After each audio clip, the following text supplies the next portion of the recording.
Abrimos nuestras Biblias en Santiago 1 y vamos a estar leyendo verso de 2 al 4. Me dice un fuerte amén cuando lo tiene. Leemos la palabra de Dios en el nombre del Padre, del Hijo y del Espíritu Santo y dice: Hermanos míos, tened por sumo gozo cuando os halléis en diversas pruebas, sabiendo que la prueba de vuestra fe produce paciencia. Mas tenga la paciencia su obra completa, para que seáis perfectos y cabales, sin que os falte cosa alguna. Señor, te damos gracias por la oportunidad que nos das de estar en tu casa, la oportunidad que nos das de alabarte, la oportunidad que nos das de ver un nuevo día. Gracias, Señor, por tu amor, por tu misericordia, que son nuevas cada mañana.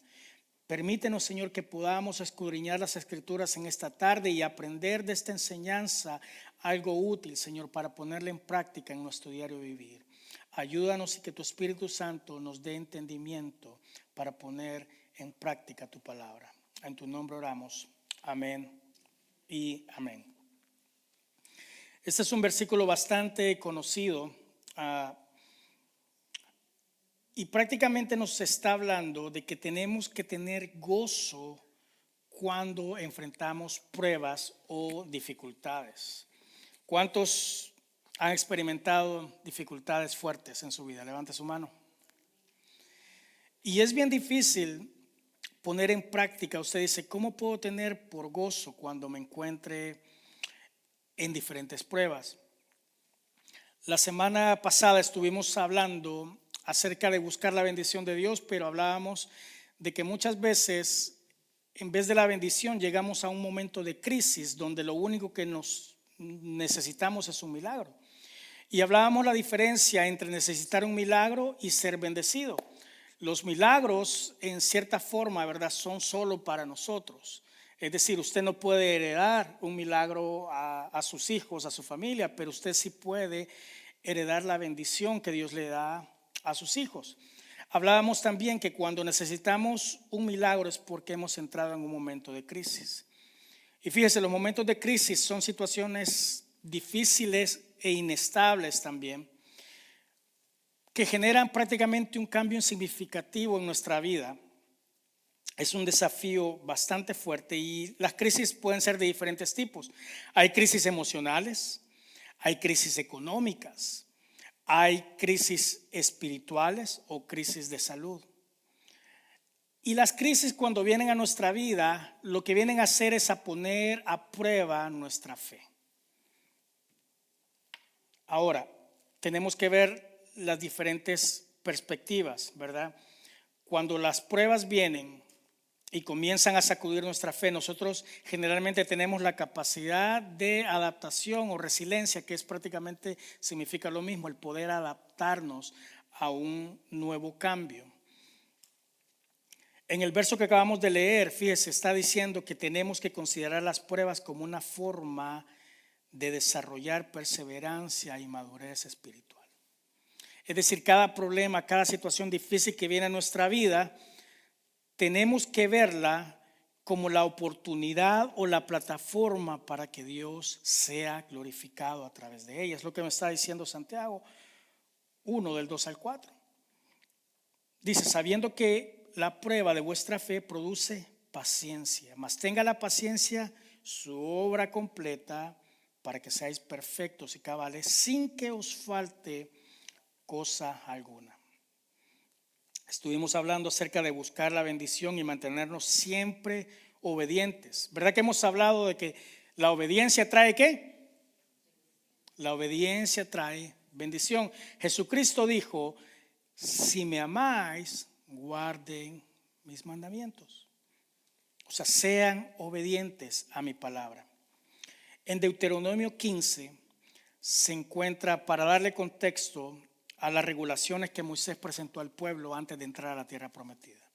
Es decir, después de toda la prueba, cuando hablamos el domingo pasado, cuando iban a entrar, escuchamos la palabra que esforzarse, ¿verdad? Pero antes de entrar a la tierra prometida, Moisés pone lo que es la regulación para que el pueblo entre en bendición. Y para darle un poco de contexto, este pasaje, el capítulo 15, de Deuteronomio, número 1 habla de la ley del año sabático, ¿verdad? En Deuteronomio 15, del 1 al 11. Prácticamente se establece el concepto del año sabático, que cada séptimo año, es decir, cada 7 años, se debía celebrar esto. Y lo que consistía el año sabático era que se debía anular o cancelar toda deuda. Es decir, las personas prestaban dinero, ¿verdad? O granos, lo que sea en ese tiempo, y le debían a una persona. Pero a los 7 años estaba establecido por la ley que tenían que ser perdonadas las deudas.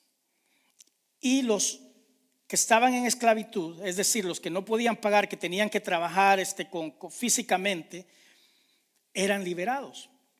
¿Y cuál era la intención de eso? ¿Por qué Dios había establecido esta ley? La intención era asegurarse que todos tuvieran una segunda oportunidad, una oportunidad de comenzar de nuevo y que no cayeran en pobreza. Esa era la intención, de que el pueblo fuera bendecido y que no hubieran personas pobres entre el pueblo de Dios. Entonces, por eso cada año se le daba cada 7 años, en el año sabático se le daba la oportunidad. Luego, del verso 4 al 5, se entiende como la bendición por obediencia. Es decir, que Dios hace la promesa de bendecir a aquellos que obedecen sus mandamientos. Y la idea era de que el pueblo de Dios actuara con justicia y Dios promete que no habrá pobreza ni nadie que ande mendigando entre ellos. Y por último se encuentra la responsabilidad social y la justicia, ¿verdad? Que es prácticamente la equidad, es decir, el cuidado por los menos favorecidos. La equidad es totalmente diferente a la igualdad.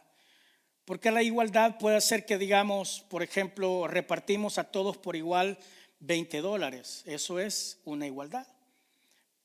Pero puede hacer de que mi hermano Eliseo necesite más de $20 porque está en una situación más difícil que tal vez la de mi hermano Gonzalo. Entonces, si nos vamos con igualdad, pues siempre le va a faltar. En cambio, si nos vamos con equidad, es decir, a las personas menos favorecidas se les da un poco más. No a modo que todos seamos iguales, sino que vemos por la necesidad de los demás.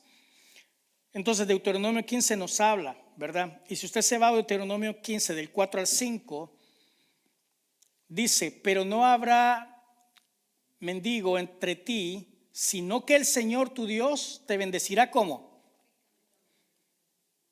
Escasamente. ¿Te bendecirá cómo? ¿Qué significa eso? Que Él te bendecirá en abundancia. Fíjese, esa es la intención. Que no va a haber nadie quien esté mendigando ni pidiendo, sino que el Señor tu Dios te bendecirá ricamente en la tierra que el Señor tu Dios te da por herencia para que la tomes en posesión. La cláusula no está en letras pequeñas, ahí está claro. Siempre y cuando, ¿qué? Siempre y cuando y cuides de cumplir los que te convienen y cuides de cumplir todos estos mandamientos que yo te he mandado. Fíjese, esto lo tomé de un pensamiento de nuestro pastor general y se entiende que antes de la bendición rica, antes que Dios te bendiga ricamente, viene el obedecer completamente y seguir todos los mandamientos, es decir, cumplir la palabra de Dios.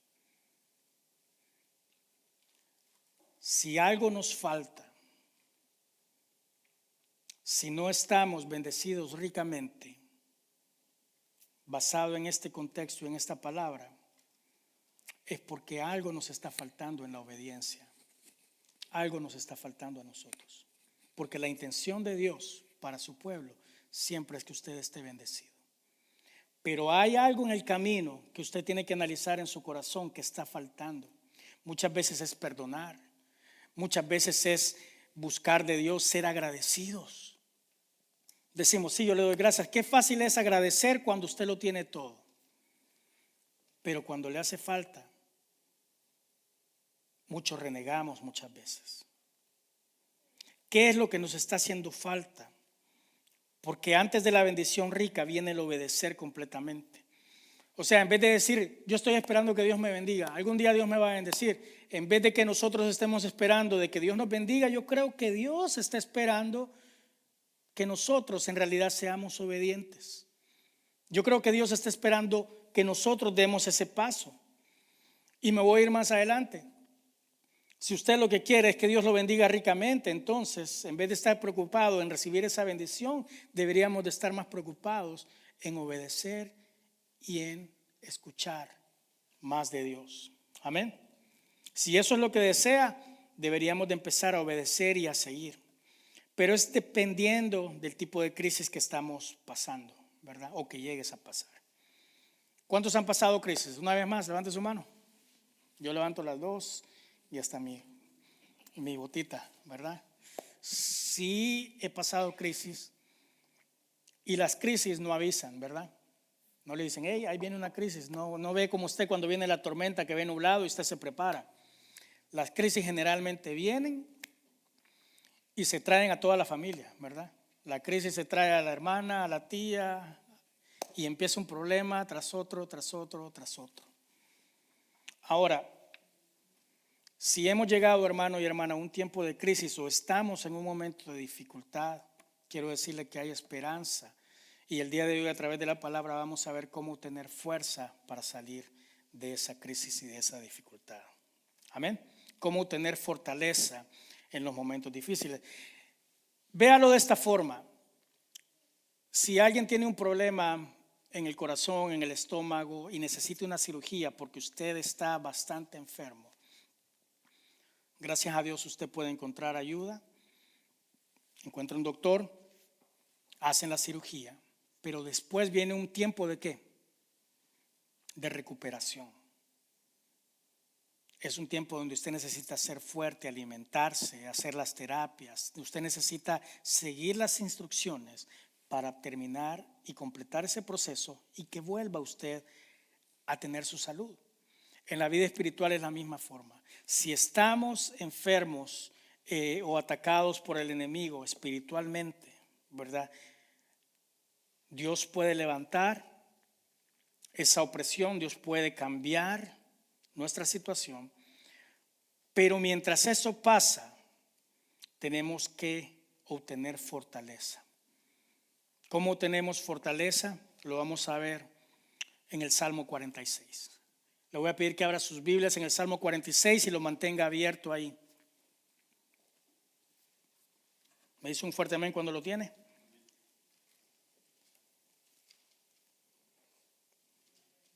Amén. Mire, las dificultades vienen sin aviso, como lo dije, vienen dejándonos sin dirección clara, que no sabemos qué hacer, nos dejan sin respuesta. Pero en el Salmo 46 vamos a ver que aunque las situaciones más difíciles vengan a nuestra vida, Dios está con nosotros. Amén. Número 1, para obtener fortaleza en medio de la dificultad, tenemos que reconocer que reconoce a Dios como tu refugio y tu fortaleza. Reconoce a Dios como tu refugio y tu fortaleza. Eso es lo primordial, lo número 1 que tenemos. El primer paso para encontrar fuerza en tiempos de crisis es reconocer que no somos autosuficientes. No fuimos creados para ser nuestros proveedores. Y se lo puedo demostrar fácilmente. Una caída lo deja uno sin caminar. Se sube mal en la escalera, levanta algo mal, se daña la espalda. Somos tan frágiles.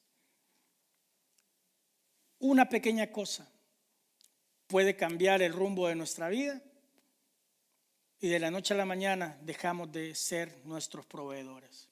No fuimos diseñados para ser autosuficientes. Fuimos diseñados para depender y depender de Dios. Amén. Necesitamos a Dios. Fíjese, el salmista aquí declara, Dios es nuestro, ¿qué dice?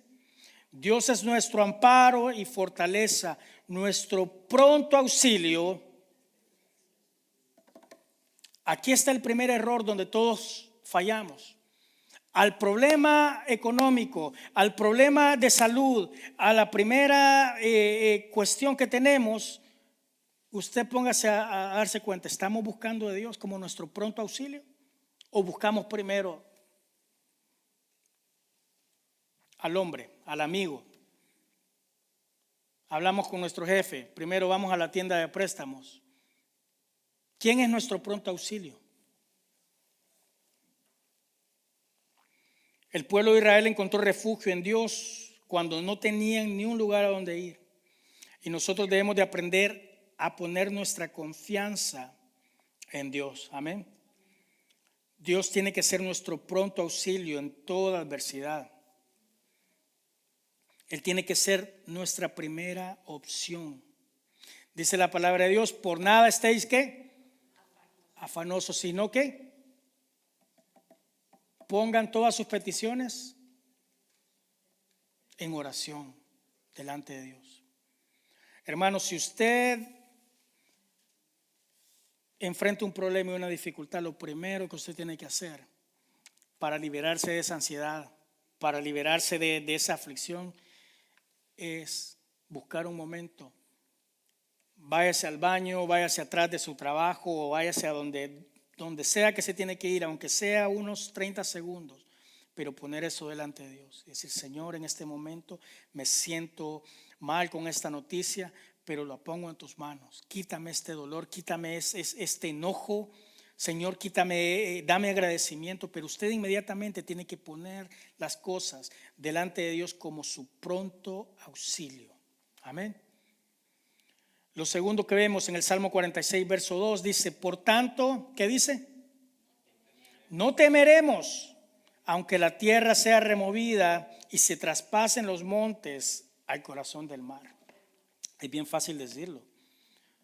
Yo soy de El Salvador y sí me tocó vivir unos cuantos terremotos. ¿Cuántos han experimentado terremotos en su vida? Ese ruido, ¿verdad? No son nada bonitos. Es algo que trae temor. Y la Biblia nos dice aquí, aunque la tierra sea removida y imagínense que se traspasaran un monte de uno a otro lado, eso sería catastrófico. Y dice que no tengamos miedo, no temeremos, dice. Fíjense, la frase no temeremos en hebreo se escribe así, se pronuncia lonira. Y la parte primera es la parte clave, que es nira.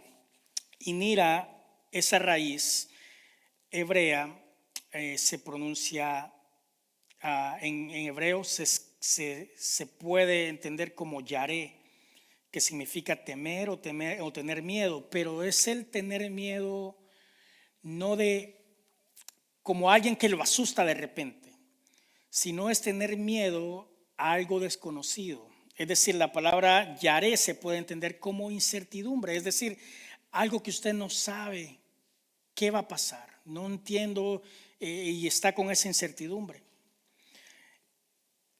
Y esa raíz ampliamente en la Biblia se usa para expresar temor, ¿verdad? El miedo a lo que no conocemos, a lo que no tenemos acceso a controlar.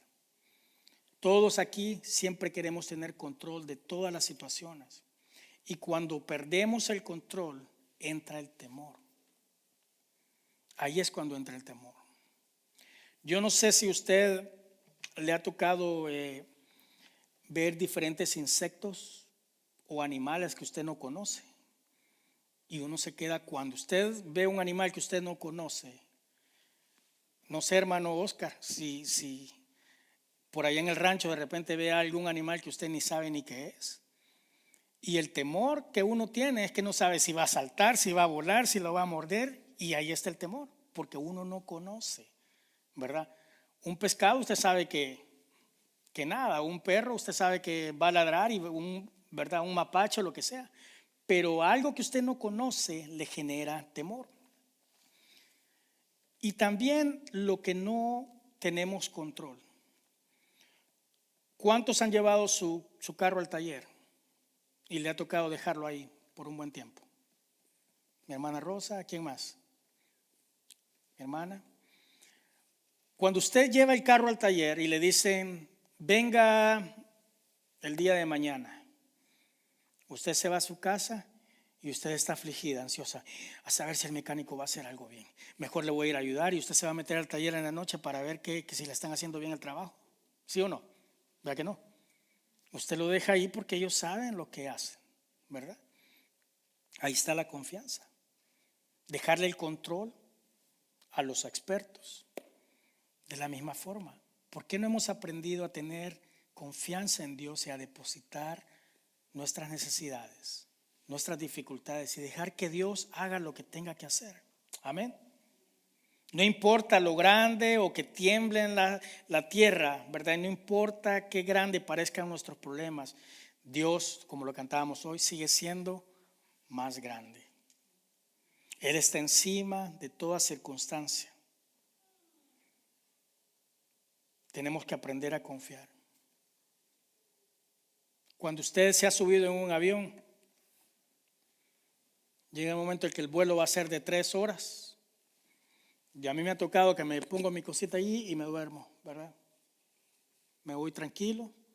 Yo me recuerdo una vez que me pusieron una señora que venía ahí, venía mi esposa de este lado y esta señora, no sé de qué país era, ¿verdad? Pero como a la hora y media venía la señora ya casi bien dormida aquí, ¿verdad?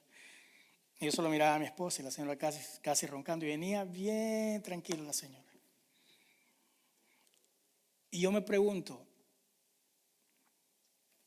yo no conozco al piloto, yo no sé cuántos años de experiencia tenga ese piloto del avión.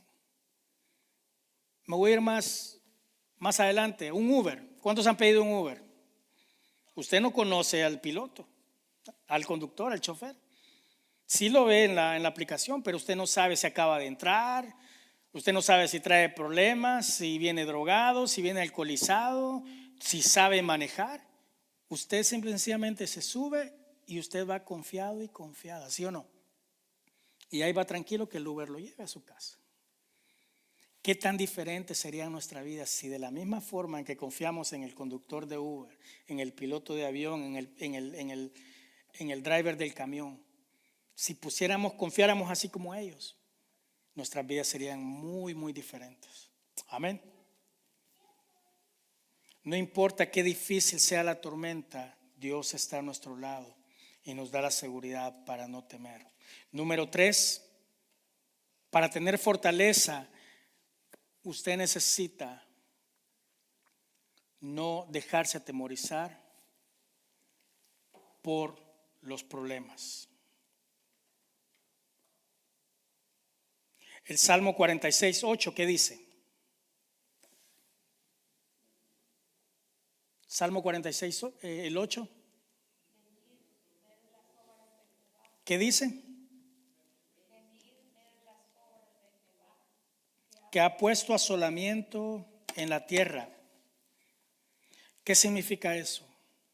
Y eso creo que no lo tengo en la pantalla, pero es el punto número 3, que es: reflexiona sobre las obras de Dios en tu vida. Venid, ved las obras de Jehová, que ha puesto asolamiento en la tierra. Cuando hay miedo, cuando hay incertidumbre, tenemos que hacer una pausa. Cuando usted se sienta abrumado, cuando usted le quiten su trabajo, cuando esté en ese momento, hermano, no se deje llevar por las emociones. Cuando venga la deuda, cuando venga la noticia de la enfermedad, usted tiene que hacer una pausa inmediatamente y comenzar a recordar lo que Dios ha hecho antes. Dios ha estado con usted en el pasado, Dios ha estado con usted en el presente y lo va a estar en el futuro. Hebreos dice que Dios es el mismo ayer, hoy y siempre. Él nunca cambia. Y la forma de ver la fidelidad de Dios es de recordar lo que Dios ha hecho en el pasado. Dios lo ha sanado, sí. Dios ha proveído en medio de la necesidad, sí. Recuérdese lo que Dios ha hecho, y si Dios lo ha hecho, lo puede volver a hacer una vez más. Amén. Cada bendición, cada liberación que hemos experimentado solo son pruebas de la fidelidad de Dios. Dios es poderoso y Dios es fiel. Nunca tenemos que tenerle miedo a las pruebas y a las circunstancias, porque Dios se ha glorificado antes y siempre usted va a salir con la cabeza en alto. Dios le va a dar la victoria. Amén. Y el último punto, el número 4, descansar en el poder de Dios. ¿Y no en qué? En nuestras propias habilidades. ¿Qué dice el Salmo 46:10? Estad quietos y conoced que soy Dios. Seré exaltado entre las naciones, enaltecido seré en la tierra. En los momentos de mayor dificultad, hermano y hermana, cuando sentimos que todo ya está fuera de control, Dios nos llama a algo inesperado. Dios no nos dice que agarremos el timón de nuestra vida y que comencemos a ver, como dice una frase ahí, ayúdate que te ayudaré. Eso no lo dice la Biblia en ningún momento. La Biblia dice que todo lo podemos en Cristo, que Él nos fortalece. Amén.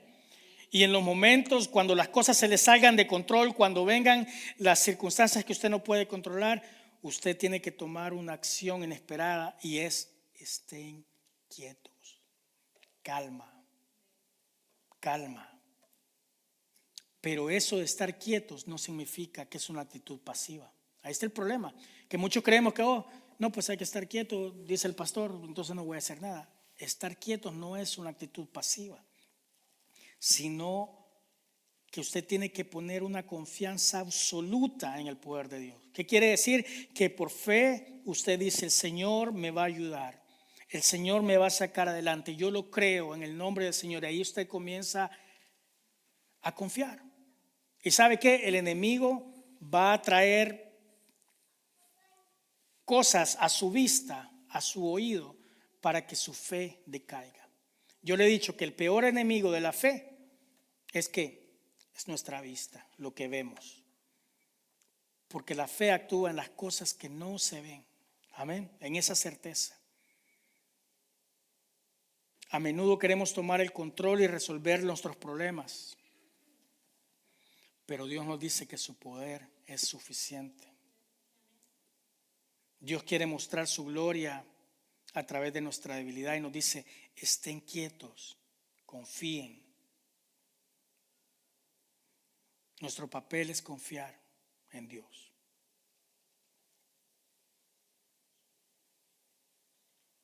En Éxodo 14, del 13 al 14, usted se encuentra al pueblo de Dios, de venir cantando la victoria y de pasar un tiempo de gloria, de decir: fuimos liberados al fin. Y usted comienza, fíjese bien, cuando usted lee la historia completa, el pueblo sale de Egipto y salen liberados y salen cantando y iban directo a la tierra prometida.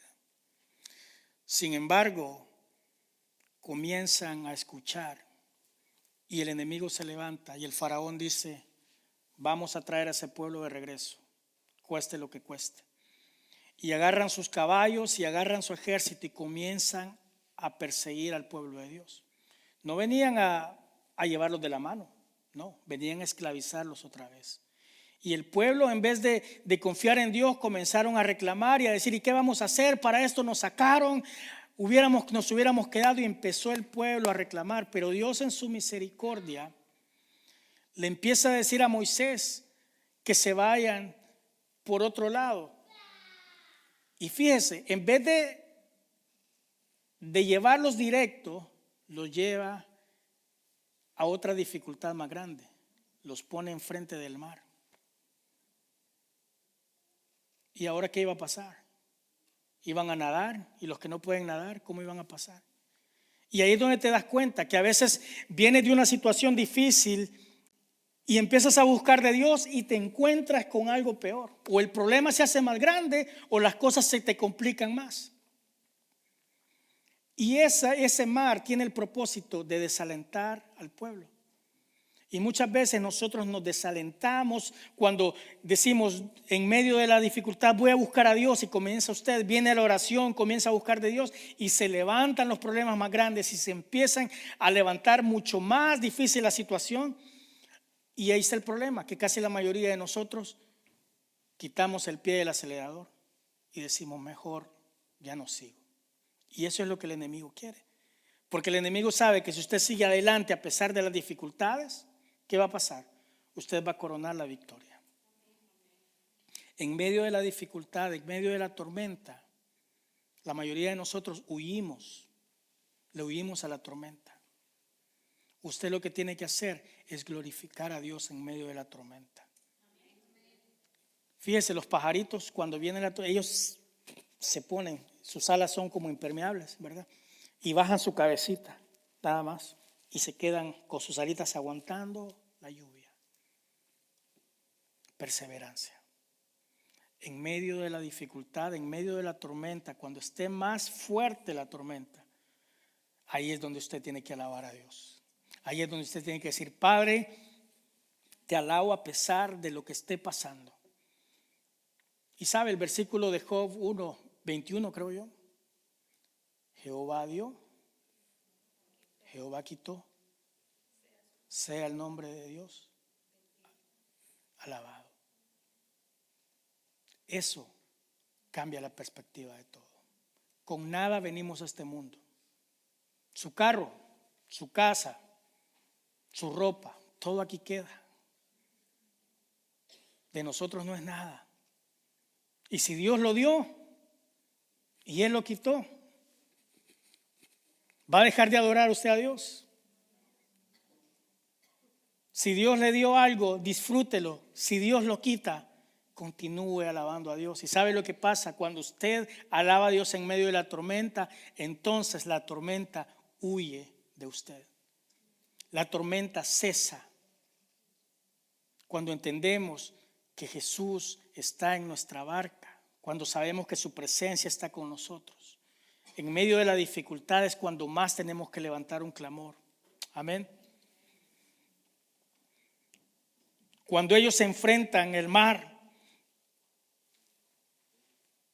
el verso 13-14 de Éxodo 14 le dice, y Moisés le dijo al pueblo, no teman, estén firmes y ved la salvación de Jehová. La clave aquí es estar ¿qué? Firme. Estar firmes, hermano y hermana. Al peor problema, a la pequeña necesidad, lo que hacemos es alejarnos de la iglesia. Es cuando más tenemos que estar conectados, hermano y hermana. Cuando más tenemos que buscar de Dios.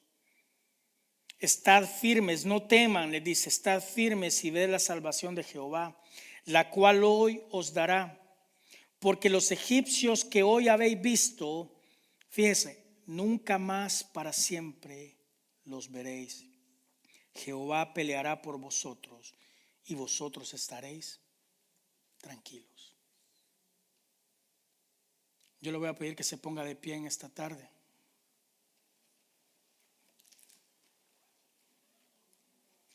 Porque los egipcios que hoy habéis visto, nunca más para siempre los veréis. Voy a poner una nota aquí, 2024. Porque la necesidad que ves hoy, no la vas a volver a ver más. Porque el problema que tienes hoy, no lo vas a volver a ver más. Esto es lo que le dijo al pueblo. Los egipcios que los vienen siguiendo, que los vienen agobiando, nunca más los verás hoy. ¿Por qué? Cuando tú permites que Jehová pelee por usted. Mientras usted siga metiendo la mano, esto no va a cambiar. Pero usted quiere liberación, usted quiere que Dios pelee sus batallas. Usted tiene que soltar el control y decirle, Señor, ya no quiero intentarlo más en mis fuerzas. Ya estoy cansado. Por más que trabajo y quiero proveer, no me alcanza. Por más que oro por mi esposo, no cambia. Por más que quiero que mi hijo entienda que los consejos son para bien, sigue de rebelde.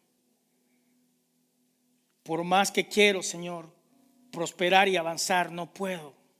Estoy cansado, estoy cansada. Ya no sigas en tus fuerzas. Esta tarde te traigo esta palabra: Jehová peleará por vosotros y vosotros estaréis tranquilos.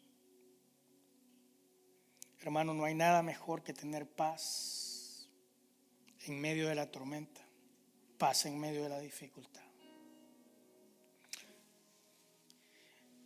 La Biblia dice que los que confían y los que esperan, dice, los que esperan en Jehová renovarán sus fuerzas como las águilas.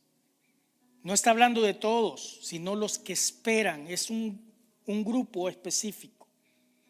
Hay gente que tira la toalla rápido, pero si tú sigues esperando a que esa situación cambie y la has puesto delante de Dios, ahí está la promesa: los que esperan en Jehová renovarán sus fuerzas como las águilas. ¿Sabe por qué menciona las águilas?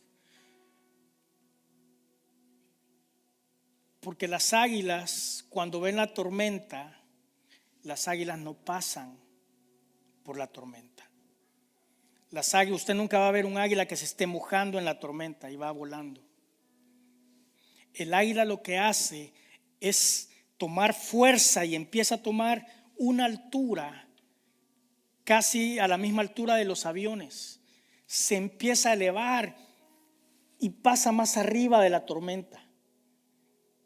El águila tiene esa habilidad, esas fuerzas tan grandes que se eleva. Y el águila no pasa sobre la tormenta.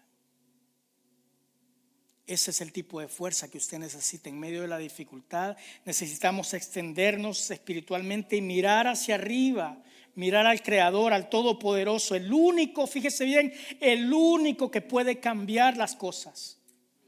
Hermano y hermana, solo tenemos 24 horas al día. Usted solo puede trabajar 10, 18 horas, quizá lo más, cansado. Usted lo que necesita es que Dios bendiga lo que usted hace.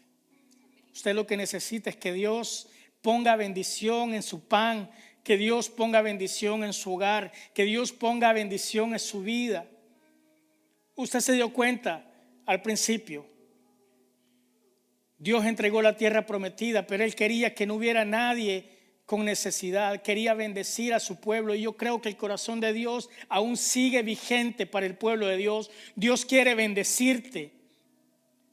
Y hablábamos de la prosperidad, que la prosperidad no es solo dinero, sino que Él quiere que seas prosperado en todo, espiritualmente, que tu familia sea prosperada, que tengas salud, que sigas adelante. Dios quiere bendecirte, pero tenemos que aprender a reconocer a Dios como nuestro refugio, como nuestro pronto auxilio. No tenemos que tener miedo a las adversidades. Tenemos que recordar lo que Dios ha hecho en el pasado. Tenemos que aprender a confiar en Dios. Señor, en esta hora te pedimos fortaleza, Señor, como las águilas. En este momento, Señor, levantamos nuestras peticiones delante de ti. Señor, mira la necesidad que hay en cada corazón.